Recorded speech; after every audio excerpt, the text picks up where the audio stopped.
नमस्कार, आप देख रहे हैं CWB हिंदी न्यूज।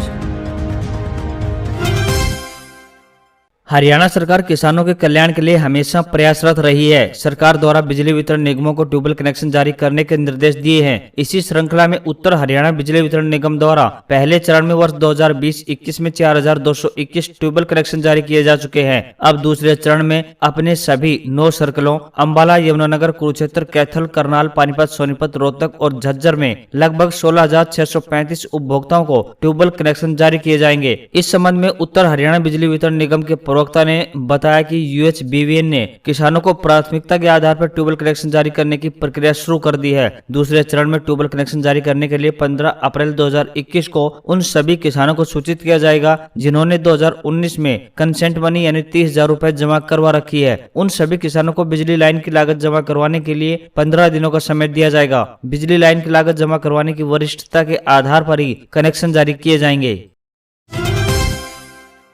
मुख्यमंत्री मनोहर लाल ने कहा है कि आंदोलन करना हर व्यक्ति का संवैधानिक अधिकार है और आंदोलन करने वालों से हमारा कोई विरोध नहीं है, लेकिन हर काम का अपना समय होता है। इस समय कोरोना के चलते जीवन का संकट हो सकता है, इसलिए आंदोलन करने के लिए यह समय सही नहीं है। मुख्यमंत्री ने किसानों से अपील करते हुए कहा कि मानवीयता के नाते इस समय वे अपना आंदोलन वापस लें। अगर अपनी किसी मांग के लिए उन्हें धरने या प्रदर्शन करने हैं तो ये हालात ठीक नहीं है। उन्होंने उपायुक्तों को भी निर्देश जारी किए हैं कि वे आंदोलनरत किसानों से संपर्क करके उन्हें मनाने की कोशिश करें। उन्होंने प्रदेशवासियों से अपील करते हुए कहा कि वे जरूरत पड़ने पर ही अपने घरों से निकले और जब भी घर से बाहर निकलें तो मास्क, सैनिटाइजर और सोशल डिस्टेंसिंग का पालन अवश्य करें।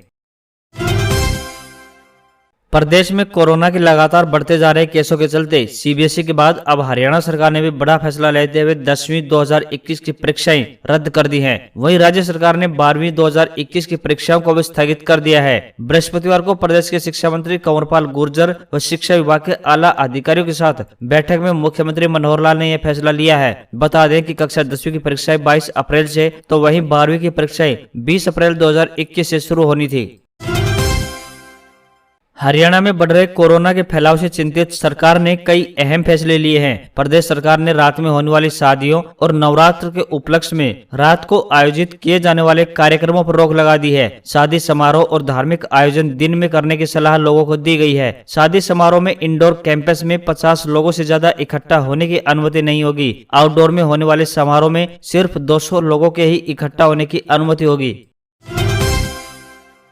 एम्स के लिए जमीन देने वाले किसानों को ही SOP अलॉट की जाएगी। ग्रामीण नक्शा पास करवाने के बाद सोसाइटी का गठन कर SOP में निर्माण कार्य स्वयं भी करवा सकते हैं या फिर HSIIDC से SOP विकसित करवा सकते हैं। इसके लिए ग्रामीणों पर किसी प्रकार की कोई शर्त नहीं थोपी जाएगी। केंद्रीय मंत्री राव इंद्रजीत सिंह के निजी सचिव रवि यादव ने कहा कि राव इंद्रजीत सिंह ने जनता से किया अपना वादा पूरा किया है तथा एम्स का बनना हम सभी के लिए गौरव की बात है। इससे पहले सहकारिता मंत्री डॉक्टर बनवारी लाल ने अधिकारियों व ग्रामीणों से एम्स निर्माण की प्रक्रिया शुरू करने के लिए सभी औपचारिकताएं जल्द से जल्द पूरी करने को कहा ताकि निर्माण कार्य जल्द शुरू करवाया जा सके। मनेठी माजरा में एम्स निर्माण होने से रेवाड़ी के अलावा महेंद्रगढ़, चरखी दादरी, भिवानी, झुंझुनू, अलवर इत्यादि जिले के लोगों को लाभ मिलेगा। निमराना, भिवाड़ी व बाउल में कंपनियों में कार्य करने वाले लाखों लोगों को भी इसका फायदा होगा। पटौदी के आश्रम हरि मंदिर में न केवल श्रद्धालुओं के लिए धार्मिक कार्यक्रमों का आयोजन किया जाता है बल्कि दान में आने वाली राशि से संस्कृत महाविद्यालय व स्कूल चलाकर क्षेत्र में शिक्षा की ज्योति जलाई जा रही है। जरूरतमंद कन्याओं की शादी कराने के लिए भी मंदिर में समय समय पर सामूहिक विवाह कार्यक्रम आयोजित किए जाते हैं। मंदिर परिसर में चलने वाले संस्कृत महाविद्यालय से क्षेत्र की छात्राएं विशेष रूप से लाभान्वित होती है। इस संस्कृत महाविद्यालय में शिक्षा ग्रहण कर अनेक छात्राएं आज स्कूलों में बतौर शिक्षिका लगी हुई है। 30 एकड़ में फैला आश्रम हरि संस्कृत महाविद्यालय पटौदी विभिन्न शैक्षणिक, सांस्कृतिक व धार्मिक गतिविधियों तथा परोपकार के कार्यों व श्रद्धालुओं के लिए आस्था का एक प्रमुख केंद्र है। मंदिर की स्थापना भारत पाक विभाजन के समय स्वामी अमरदेव ने की थी। स्वामी अमरदेव ने हिमालय पर्वत पर साधना करने के बाद 1935 में मियांवली के कस्बा दरखियान वर्तमान में पाकिस्तान में संस्कृत महाविद्यालय की स्थापना की। विभाजन के बाद उन्होंने पटौदी को अपनी कर्म भूमि बनाया। हरि मंदिर आश्रम धीरे धीरे लोगों की आस्था का केंद्र बन गया। संस्था के वर्तमान संचालक महामंडलेश्वर स्वामी धर्मदेव महाराज के 50वें जन्मदिन पर संस्था ने 51 आर्थिक रूप से कमजोर वर्ग की विभिन्न संप्रदायों की कन्याओं का भव्य विवाह करवाया। संस्था के शताब्दी समारोह में आर्थिक रूप से कमजोर वर्ग की सभी संप्रदायों की कुल 101 कन्याओं का विवाह कराया।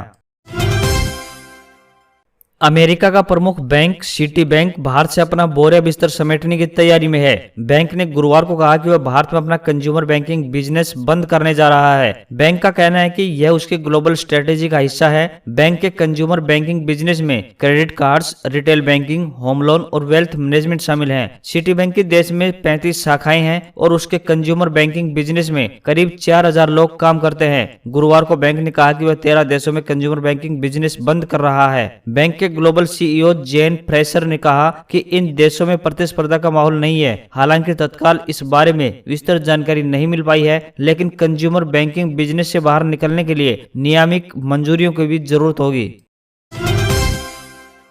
देश की प्रसिद्ध वाहन निर्माता कंपनी हीरो मोटोकॉर्प हमेशा से अपनी सस्ती बाइक्स के लिए जानी जाती है। इसी तर्ज पर चलते हुए कंपनी ने एक बार फिर अपनी सबसे सस्ती बाइक लॉन्च की है, जिसे HF100 के नाम से जाना जा रहा है। इस बाइक को केवल एक ही वेरिएंट के साथ 49,400 रुपए एक शोरूम दिल्ली की कीमत पर देश में लॉन्च किया गया है। लुक्स की बात करें तो HF100 बाइक देखने में HF डीलक्स से मेल खाती है। वहीं इसकी कीमत HF डीलक्स के बेस वेरिएंट से करीब 1,300 रुपए कम है। फीचर के लिहाज से इस बाइक में ऑफर करने के लिए बहुत कुछ ज्यादा नहीं है, लेकिन ट्यूबलेस टायर के साथ अलॉय व्हील जरूर शामिल किए गए मिलते हैं।